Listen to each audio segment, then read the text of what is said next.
Smart recyclage parce que jàpp naa ne au-delà de lii am ñan ñoo ñëwaat mooy ñi nga xam ne dañ leen boole woon ak président Macky Sall ak Amadou Ba na leen yéen seen gestion doyuñu ñun dégg neen benn candidat bu tudd Bassirou Diomaye Diakhar Faye bu yor bale ànd ak son leader politique Ousmane Sonko ànd ak sa coalition Diomaye président ñu campagne gaay ñu wuuteeg yéen ni ngeen doxalee ñu sib ko ñu indi leen yéen looloo taxoon lii boo koy jàngat ci wàllum logique politique au-delà de lii xew ñàkk déggoo ba yëpp après da ngay am tuuti problème pour mën koo comprendre da ngay jël jamono yi nga xam ne nii si la président Bassirou Diomaye Faye doogaa falu les mercredis de Diomaye da nga ko tuddee woon ku nekk di xaar mercredi pour xool tey ñan la ñuy nommé bu ne Dame Mbodj nommé nga gis ga ay commencé kii xam nga tel est nommé tel est nommé tel est nommé tel est nommé comprendre nga mu nekkoon benn genre engouement waxte ñu bëri dañ doon jàpp ne bu ñu yóbbee diw fii nii rek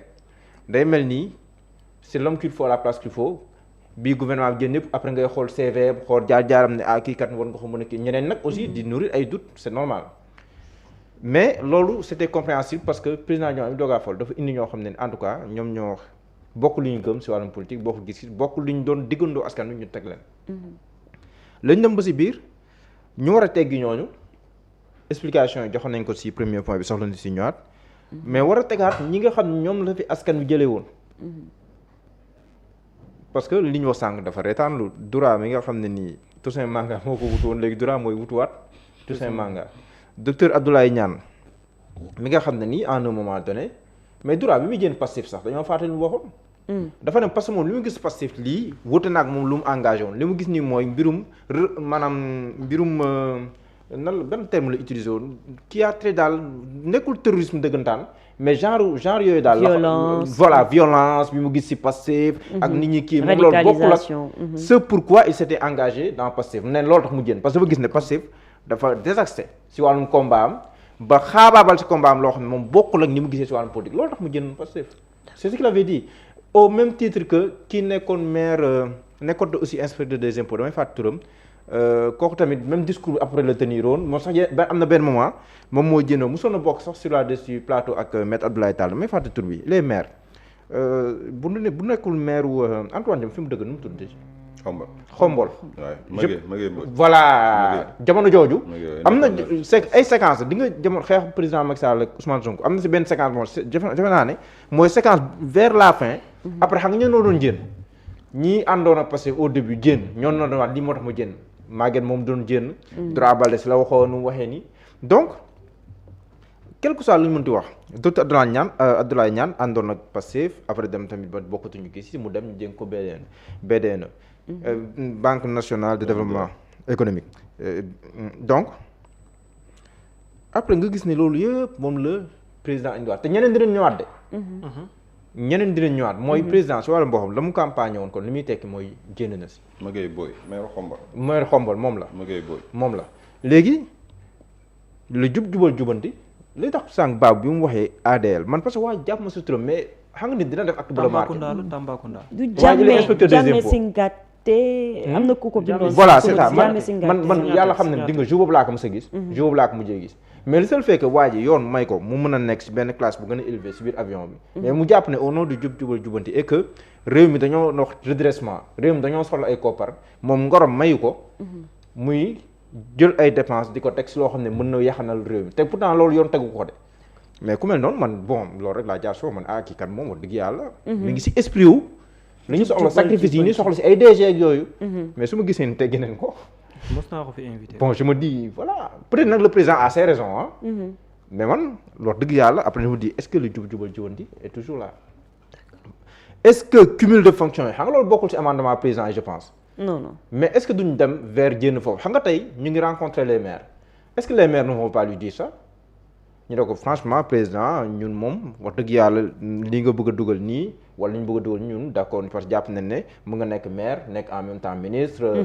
c'est même complémentaire ak yooyu layal ko parce que si biir gouvernement bi am na ñun si nommé wala kun si nommé ko xam ne il est maire te kooku xalaatoo mu démissionner mooy lu Thiès waa Ousmane Diagne jàpp ma ne il va démissionner xalaatu ko sax justement kon est-ce que xam nga loolu bokkul si est-ce que loolu tamit président ba léegi mi ngi si je me pose cette question. donc parce que am na ñoom boo bëggee nu ñëw aussi yenn maires yi ils ne vont jamais accepter de démissionner. mais loolu président mosu koo gëm parce que moo ko gëm.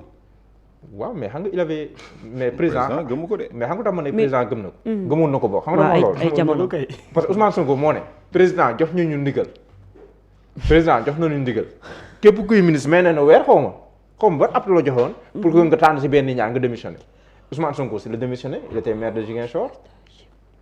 si la Birame Souleye Diop démissionné. ñeneen ñu démissionné ñoom Serigne Gueye Diop ak ñooñu kon jàpp naa ne président gëmoon na ko parce que Ousmane Sonko moo ne président moo joxe ndigal.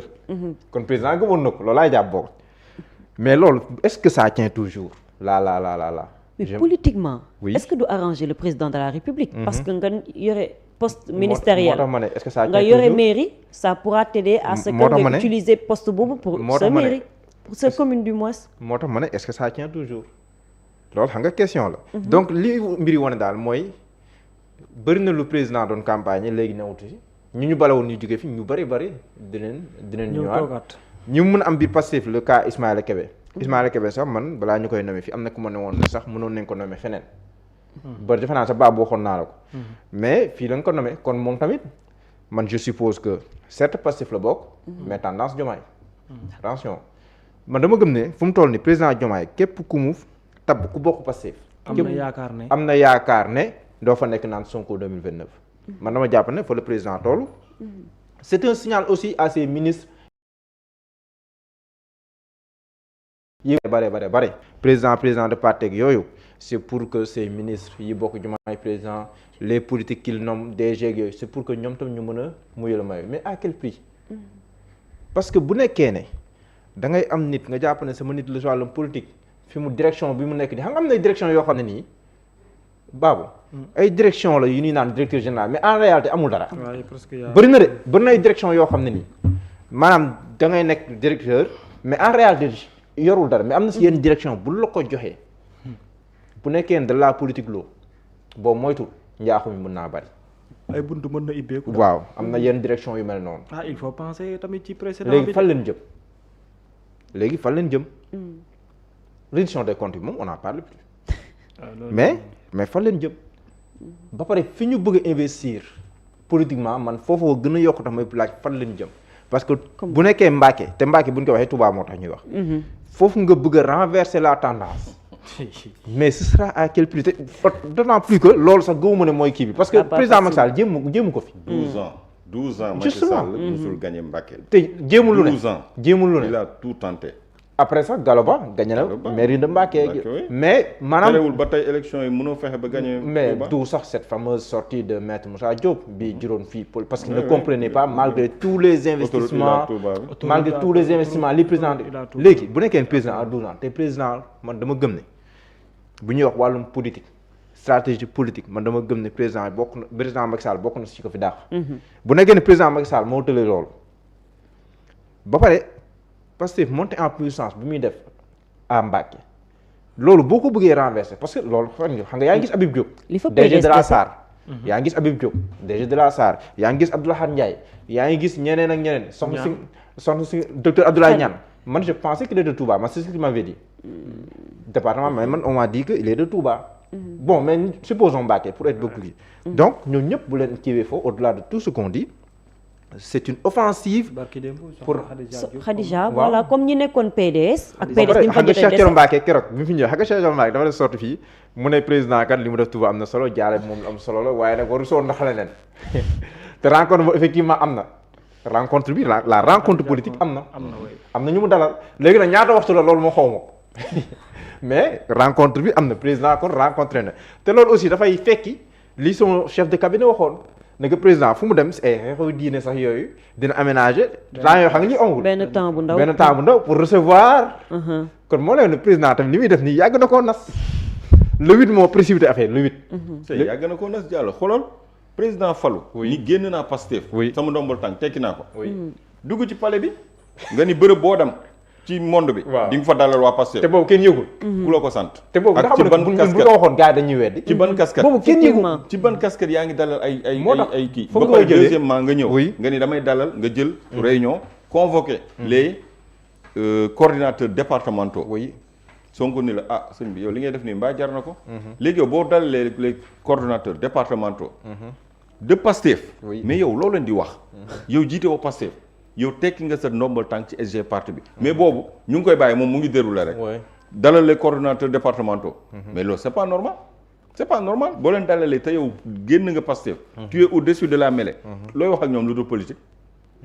Pastef parce que rek yow jàpp nga ni tu les connais ñoom ñëpp xam nga leen. ci posture bi nga nekkoon biir Pastef boo leen dalalee loo leen di wax. allégeance la doon wër nga dellu si waat ni léegi pare naa. damay dalal les députés ku si nekk boo ko nuyoo si turam ngay jaar xam nga gars yi détails yooyu da nga koy. nga dellu si waat ni léegi damay dalal les députés de Pastef. pas les députés de la 15e. mais les députés de Pastef. ba tey ci ban casquette boobu. moo tax ma ne la am na yoo xamante ni moom mu ngi koy def biir Pastef bu ko keneen defoon dàq nañ la parti bi. mais dañ koy bàyyi moom muy def. lu ko c'est stratégique di dérouler te kenn du wax. donc est-ce que ça n'explique pas les sorties de Ousmane Sonko. d'alors yow da nga dégg de soxna Koumba mat naa point sax da ngay dégg. dans sa déclaration du 10 juillet 2025 installation conseil national bu Pastef. mais si le président parti Pastef njëkkoon junj Touba. xam nga yéen a koy fàttaliku. bien sûr mu ne ndaje yi di am. lu ko fi jaar dem Touba di fa nangam. lu ko fi jaar xam nga boobu personne n'avait comme ba pare commencé woon nañ sax di wax ay diw la ak diw la mais boobu dafa junjoon rek bàyyi. après sa lay wax na ko junj doy na borom xel parti bi clan du fi am. musuma koo nangu te doy du ma ko nangu kon te boobu tam beaucoup de gens n'avaient pas compris. Alioune Kébé lañ ko ji alors kon ndekete mbir mi jéggi na ko ndekete. maanaam xam nga kenn soupçonné wu woon que président mi ngi recevoir à Touba Tivaouane man je n'ai jamais soupçonné ça wax dëgg yàlla mosuma ko mi naanee ndox mais da ngay xam ne tam président plan bi daf koo teg di ko nas léegi le 8 bi nag bon moo ñëw. dévoilé wu affaire bi. ko anticiper après day yàqal lu bari. affaire bi monté crescendo. mais voilà mooy jour bi lay njëkk a junj dëkk Touba ak yooyu mais juñu woon ne sax président mais ñun ñi sax ñu doon xalaat nekk suuf ndekete si kaw a kaw la ñii naan ay Cheikh Diba ak ñi di wax lu nekk mais Cheikh Diba tudd nañ ko si ndekete boobu affaire bi si kaw a kaw la sax foofu donc loolu je pense que fu mu toll nii mbir yaa ngi feeñ nànk-nànk mais man damay am inquiétude par rapport ak fi ñu jëm parce que bu nekkee ne la politique dañoo bëgg a renverser tendance politique par des moyens c'est reproduire les mêmes erreurs du passé.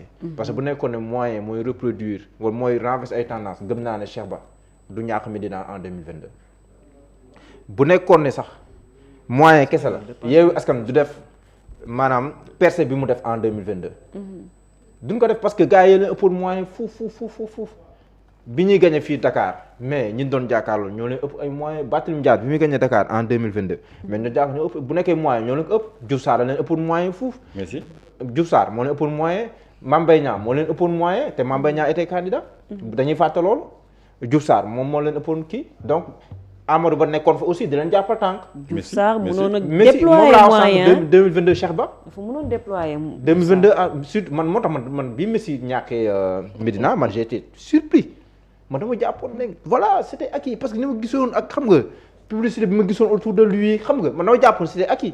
ndeke de Bamba dese na nga lañu Bamba. moo tax Bamba jar taxeeb si politique de comprendre nga. pour wax ne que man bu nekkee les anciennes méthodes te même boo ko jël si wàllu politique ce sont les anciennes méthodes qui reviennent. boo ko jël si wàllu nomination comme lii Babou Sang mu koy rappelé dafay mel ni les mêmes promotion mooy nga dóor daal waa ji bon ñeneen tam nañ dóor daal. ñeneen dañoo war a gën a dóor daal waaj kon am promotion Macky Sall defoon na ko mais après. ñenn ñi nga gis ñu ngi def ay kii nga ne naa leen jokk doole pour xool lu muy. lan la lay indi léegi nag fu mu toll nii mbir moom dina gën a monter waa Diomaye président moom dinañ gën a dëggal seen bopp te ils ont raison pour mën a am une nomination mais le président Bassirou Diomaye léegi buy campagne en 2029 lan lay wax askan bi. c'est ça la grande question bale ba du génn moom. soppi. loolu tam du génn wala wóolu leen loolu man xaw ma lu muy wax askan wi de mais xam naa li waa Pastef di wax askan wi. léegi foofu ngay kii parce que bu nekkoon sax avec du sang neuf lay ñëw bu nekkoon ne par exemple dafay indi ñoo xam ne nii mais ñi nga xam ne ñoom la fi gars yi jëlee woon wuti tous les technocrates ñëw yegg si indi ay ñoo xam ne mësuñ laal politique mais loolu xam kañ la ko doon def bu nekkoon ne xam kañ la ko doon def bu nekkoon ne nekkul si benn logique calcul politique mu ne waa Pastef yéen ñi bëgg a politique dem nañ ngeen def seen politique ku bokk si man bëgg a politique demal nga def sa politique man liggéey bi laa réew mi laa tal moom laay liggéeyal ñooñu laay kii bu nekkoon loolu la noonu lay def ay technocrate dañ lay wut teg leen bu ko neex sama def appel à candidature ku bëgg a politique dem def sa politique bàyyi ko mu gérer réew mi mais nag wax naa la président nee na dootul nekkati nangootul ñu ne président dootul nekk président de parti loolu message la. da nga koy décrypter wet bu nekk chaque jour mu nga si génne benn paquet lii tam daf ci feeñ la deuxième vague dina ñëwaat gën a dëggal boo xam. en attendant mu nekk aussi un signal pour ñeneen yi pour yeneen DG Pastef yi nga xam ne fu mu toll nii ñu ngi hésité. lii rek nekk signal pour xamal leen ne dëggal seen bopp. kii bee ngi fi de décret bee ngi fi léegi nag soit da ngeen di ñëw booru sama wet ngeen toog wala daal boo leen fi nekkee di ngaral ak yooyu je vous demee. carotte ou bâton. waa ji molo bi mu ci demee ne stratégie la de. non stratégie la. stratégie non Diomaye nag loo ko mënti waxal xam ne kuy xalaat la. stratégie la de. kuy xalaat la leer na ko ne gis nga récemment yàggul dara il y a de cela 2 semaines gis nga yenn DG yoo xam ne ñu ngi doog a leeral seen bopp. fii ak ñaari semaines yi ñëwaat. da nga gis ne parce que les conseil des ministres par 2 semaines la. waaw am na ñoo xam ne pour bañ 2 semaines yi di ñëw ñu wàccee leen.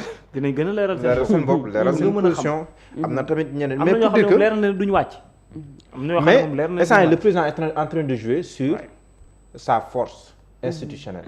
mooy bigam bi. mooy le décret. waaw léegi nag loolu c'est une partie du combat pour le président Diomaye. benn partie la te moo si gën a ndaw. la deuxième partie te booboo si gën a jafe pour moom. c'est de savoir mooy le côté conserver politique. waaw. mooy le côté politique aller au-delà de son décret parce que avec le décret xamoo ki la fidèle ak ki la fidèlul. xamoo ki la gëm ak ki la gëmul. parce que avec le décret on peut tout avoir entre guillemets mais au-delà du décret nga dem mën a ubbeeku convaincre loolu je pense que te loolu c'est la prochaine étape te président. gëm naa ne mi ngi xalaat si loolu baax a baax jàkkaarloo parce que faaw nga waajal sa bopp te waajal na boppam dina si dem mëloo donc il ne faudrait pas que waa Pastef aussi te du dina law te attention du yem fii de man li ma gëm mooy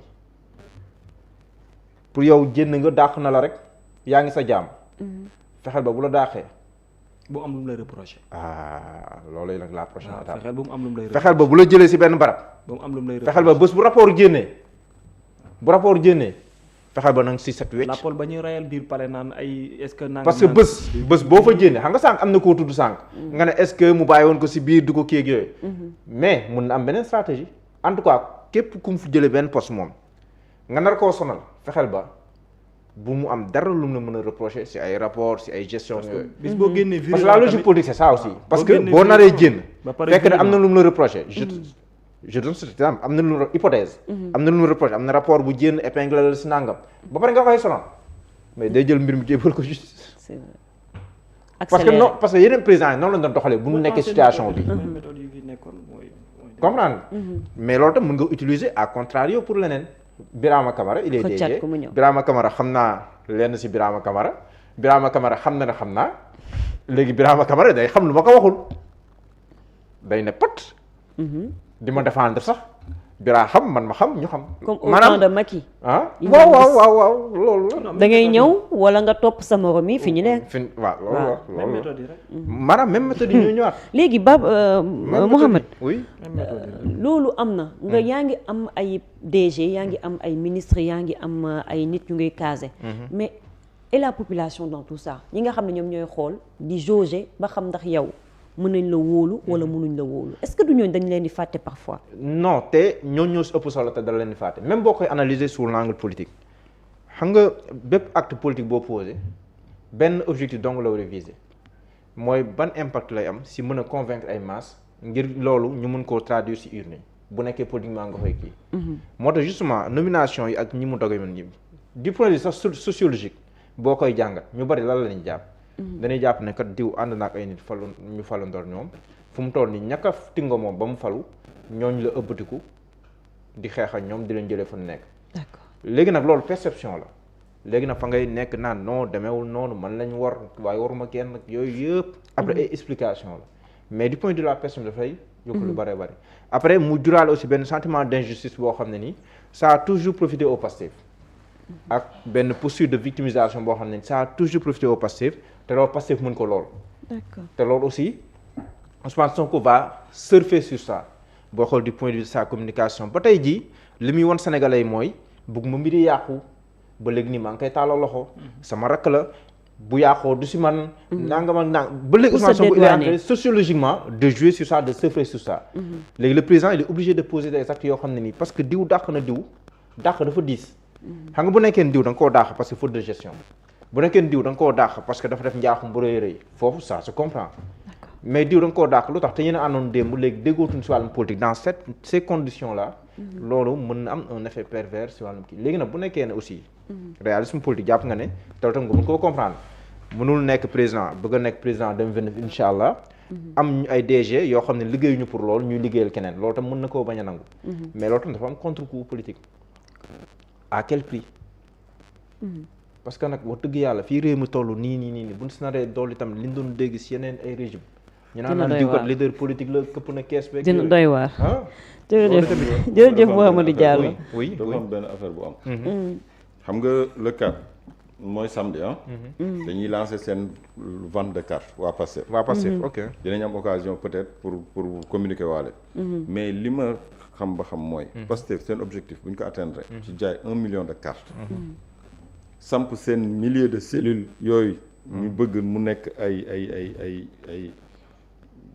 je dirais des électeurs ou du moins des ñun lañ ko tuddee des relais non waaw ay ils seront des relais certainement mais am na nuñ ko tuddee maanaam des militants actifs militants actifs yooyu noonu bu ñu jaayee 1 million de cartes mu nekk ay militants actifs non sincèrement bu yaboo non ñu xam ni non Pastef pare na pour parce que 1 million de cartes ñiy jënd cartes yi du ñu ay sympathisants du ñu ay sympathisants du ñu ñi nga xam te ne dañuy toog seen kër politique intéressé wu leen ñoom kii daal gis nañ ni waxam doy na leen dañuy xaar bés ba ñu dem voter ko ñooñu ñooy sympathisants yi am na sax des indécis yoo xamante ni en l'espace d'un week-end mën nañu basculer d'un bord ou de l'autre ñooñu aussi ñu am doole lañ te ñu bëri lañu mais 1 million de cartes ñiy jënd carte ce sont des militants actifs mooy ñi nga xamante ni dañuy jënd carte parti bi gis seen bopp ci parti bi bokk ci ay cellules parce que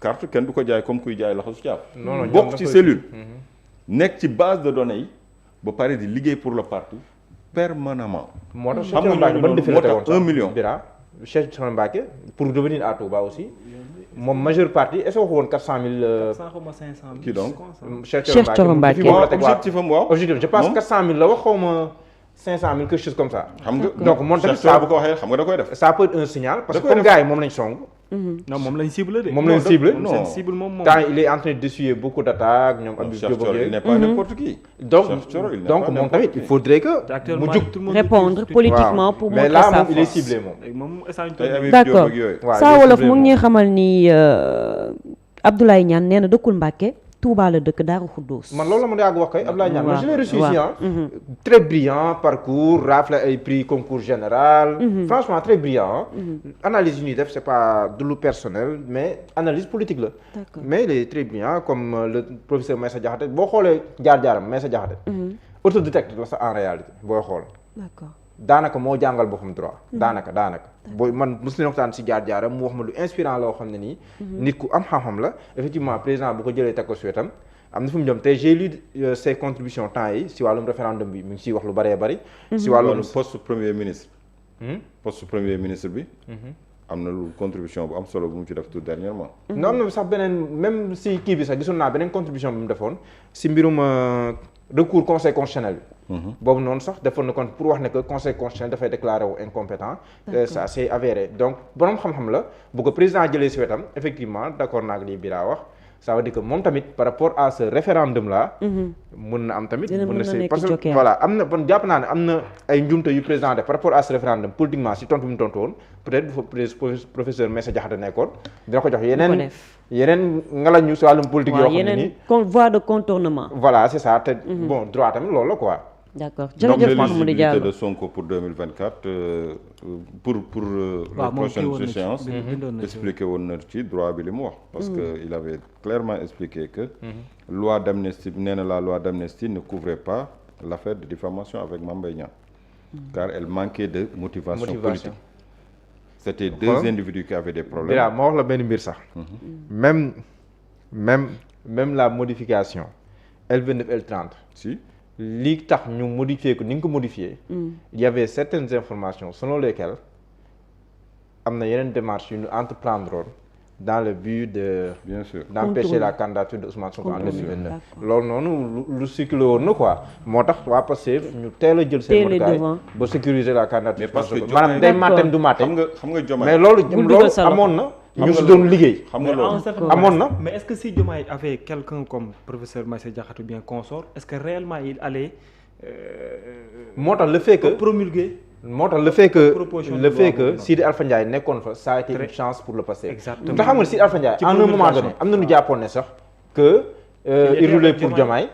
surtout bu ñu dàqee Salimata Dieng ak yooyu beaucoup de gens pensaient que Sidi Alpha Ndiaye pro Diomaye fini la man xaw ma ne sax Pastef la bokk ah.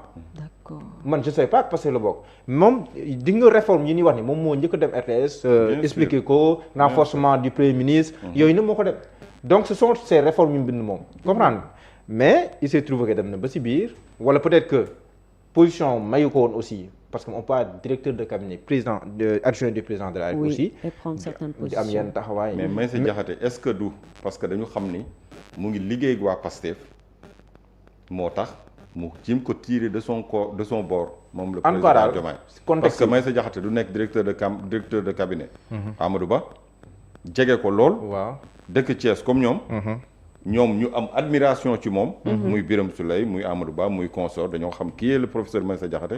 parce que ci xam-xamam parce que ñoom ñëpp formation juriste la ñu am. te gis nga les apprentis juristes wala les étudiants.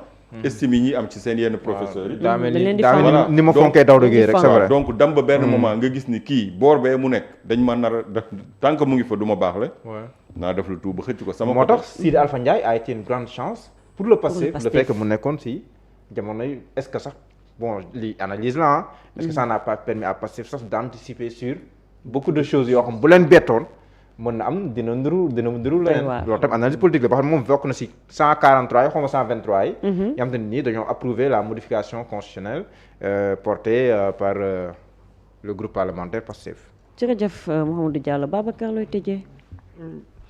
non en fait pour man dugg si bi yëpp daanaka ci analyse bu njëkk bi lay ñëw rejoindre sauf que après ci profil yi moom ngay te man profil yi ñu ci bari umpale naa leen notamment Abdoulaye Niane bi ñuy wax ni si ce n'est dans le cadre technique comme on le dit politiquement aussi mais xam naa ne actuellement par rapport à la situation les yeux sont rivés sur Mbacké loolu moom c'est sûr et certain man non seulement j'en ai des informations mais il y a aussi benn planning boo xamante ni jàpp naa ne gars ñi teg nañu ko.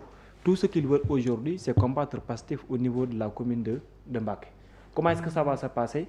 C'est ce qui est en train de se dérouler facilement actuellement nii te gis nga ne même yeneen yi ngay faral mën di gis sax xaar ko ne diggante Diourbel Mbacké ak biir Touba la xaaral beaucoup plus de nominations dans ce sens. ah bon loolu moom c'est sûr et certain ouais, bien sûr. pour qu'ils puissent coopter exactement des. beneen bi ci teguwaat ça sera au niveau de la région de Kaolack. oui beneen bi ci teguwaat en termes de nomination. c'est-à-dire les profils yi ñuy ciblé yi ci ëpp pour ñu duggaat ci biir avec des postes de responsabilité ñaari zones yi kenn du leen ci ëppale ça va concerner Mbacké Diourbel région ak tamit au niveau de la région de Kaolack. en parlant de Kaolack. parce que côté boobu noonu li ñu yaakaar ne peut-être mën nañ ko fa copteeg yooyu noonu dafay nekk enjeu boo xam ne bu am solo la te nit ñi dañuy jàpp ne ça sera seulement dans le cadre au niveau des communes et tout là mais non électorat la boo xamante dafay dem dernière élection yi génn. 3-4 yi nga xamante ni weesu na gis nga Kaolack ni mu nekkee woon faveur ci président Macky Sall. te baar bi mu ngi commencé di redresser wu. changé woon na à un certain moment bu baax a baax ba nekk ci faveur Pastef zone yu bare dans la région de Kaolack ñoom ñoo ko gagné woon mais actuellement ni li muy bëgg ji peut-être le président de la République mooy da ngay def calcul bi ne zone bi gën a am popularité boo koy xool bu baax bi mujj en terme de chiffre Mbacké moom la doon. enjeu électoral bi dafay am solo président Macky Sall jëm na lu ne depuis mu wàcc ci yoxoy Pastef ba ndege ni foqar ni waat ko yombagul parce que ñoom tout sauf Macky Sall la woon avec Abdoulaye Wade la woon après ñoom biñ changé gis nga ko Pastef moo ñëw mujj ko récupérer loolu dañ koy jéem la région de Kaolack également aussi leneen moom lay nekk donc perso yooyu yëpp dañuy jàpp ne pour ñu mën ko réussir ñoom aujourd'hui ils vont tout faire de sorte que ñu nommer nit yoo xam ne am nañ ay responsabilités dans les régions pour su boobaa ñu mën ko gagner mais calcul la yoo xamante ni lu bare bari moom lay indiwaat après nag voilà il faut des responsabilités il faut également aussi ay yenn ndombal tànk yoo xam ne di nga ko joxe pour ñu mën a xam lan lay sumb ëllëg ci wàllum politique. wala lan lay jox Thiès parce que Thiès moo gën a compliqué. non xam nga Thiès moom déjà président engagé na ko ba pare. oui mais xam nga Thiès. teg na ay engagé na Macky Sall 12 ans musul gagné Thiès. waaw moom laay wax mais xam nga président Macky. ba mu demee ba def mburoog soow sax ca la gën a perte. ci la gën a perte Thiès pas la chance parce que instant bi ñu toll nii Thiès maanaam ak Mbacké.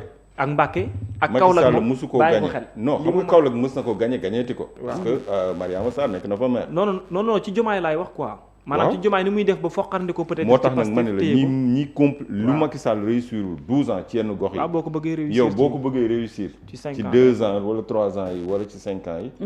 ah mais il faudrait vraiment nga nekk un génie. mais il faudrait léegi nag dañuy yaakaar ne génie boobu noonu politique mooy da ngay def par processus la processus bu njëkk yi peut-être mooy nommer yenn doom yoo xam ne fa lañ dëkk. très bien waaw mais bon xam nga les mêmes causes produisent les mêmes effets. oui voilà en réalité les mêmes méthodes qu'utilise le président Macky Sall daanaka mooy nekk di nuyoo ndànk-ndànk. est-ce que fa lañ jëmam déet c'est une question mais bon daanaka moo nekk di nuyoo pour l'instant.